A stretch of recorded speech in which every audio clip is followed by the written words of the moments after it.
बकरीद आ रहा है और इस बकरीद में मुसलमान जो है वो गाय की कुर्बानी करेंगे, वो आप लोग जिसको गौ माता बोलते हैं, मैं भी बोलती हूँ, मैं तो खुद पूजा करती हूँ गौ माता की, और बकरी की कुर्बानी करेंगे, ऊंट की कुर्बानी करेंगे, तो क्या पढ़ेंगे? ला इलाहा इल्लल्लाह मुहम्मद रसूलुल्लाह। अगर अल्लाह वाकई में रहम और करम वाला होता तो क्या वो एक मासूम जानवर को काटने बोलता? Wake up to reality.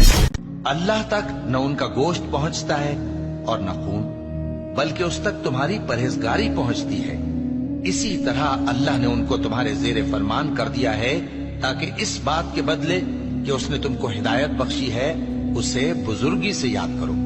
और ए पैगंबर, नेकूकारों को खुशखबरी सुना दो।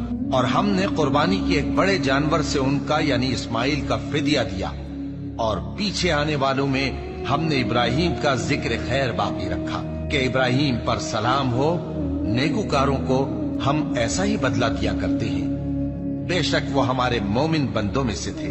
और मवेशियों को भी उसी ने पैदा किया, उनमें तुम्हारे लिए सर्दी से बचाओ और बहुत से दूसरे फायदे हैं, और उनमें से बाज को तुम खाते भी हो। और जब शाम को उन्हें जंगल से लाते हो और जब सुबह को जंगल चराने ले जाते हो, तो उनसे तुम्हारी इज्जत और शान का इजहार होता है।